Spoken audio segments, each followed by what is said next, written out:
हज़रत ईसा अलैहिस्सलाम बड़े ऊंचे दर्जे के नबी हैं, इनको भी अल्लाह ने मौजिज़ात से मालामाल फरमाया था कि उस ज़माने में जब हज़रत ईसा अलैहिस्सलाम दुनिया में तशरीफ़ लाए तो कोढ़ की बीमारी और अंधेपन की बीमारी ज़्यादा थी।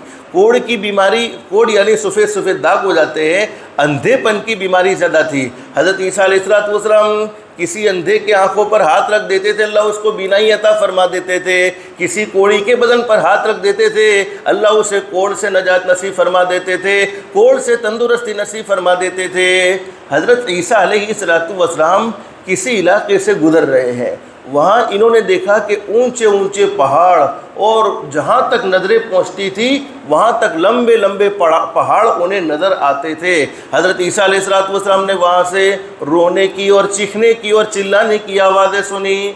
ज़ोर ज़ोर से रोने की, चीखने की और चिल्लाने की आवाज़ें आ रही है। हज़रत ईसा अलैहिस्सलाम ने वहाँ रहने वाले लोगों से पूछा, वहाँ की बस्ती वालों से पूछा कि इतनी ज़ोर ज़ोर से चीखने और चिल्लाने की आवाज़ें कैसे आ रही है? तो बस्ती वालों ने कहा कि हज़रत हम तो जब से यहाँ आए हैं बस इसी आवाज़ को सुनते आए हैं और हम तो इस आवाज़ के सुनने के आदी बन गए हैं। तो फरमाया कि ये आवाज़ कैसी?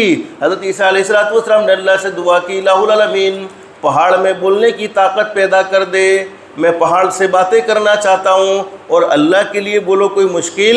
कुरान करीम में है, यौमइज़िन तुहद्दिसु अख़बारहा बिअन्न रब्बका औहा लहा। हम जिस ज़मीन के टुकड़े पर अल्लाह को नाराज़ करने वाला काम करते हैं या अल्लाह को राज़ी करने वाला काम करते हैं, कल क़यामत में वो ज़मीन बोल बोल कर गवाही देगी, इलाहुल आलमीन ये वो बंदा है जो मेरी पुष्ट पर सजदे किया करता था, इलाहुल आलमीन ये वो बंदा है जो मेरी पुष्ट पर कुरान करीम की तिलावत किया करता था, इलाहुल आलमीन ये वो बंदा है जो मेरी पुष्ट पर मेरे महबूब हज़रत मुहम्मदुर रसूलुल्लाह सल्लल्लाहु अलैहि वसल्लम पर दुरूद पढ़ा करता था। लेकिन अगर नाफरमानियाँ की होगी तो ज़मीन बोल बोल कर गवाही देगी। इलाहुल आलमीन ये हमेशा ज़मीन पर जुल्म करने वाला, हमेशा ज़मीन पर आँखों की खियानत करने वाला, हमेशा ज़मीन पर तेरी नाफरमानी वाले काम करने वाला था।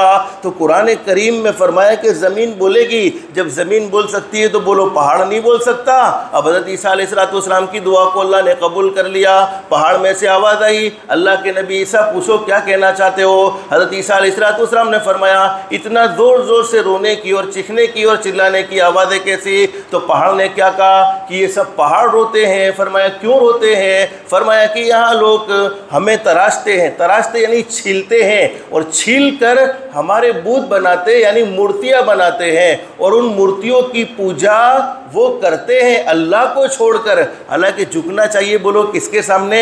मैंने तौहीद को जिक्र कर दिया पहले दिन में कि अगर हमारी तौहीद मजबूत होगी, दिल का अकीदा मजबूत होगा, ईमान मजबूत होगा, तो अल्लाह के कुरान करीम का असर दिल में ज़रूर आएगा।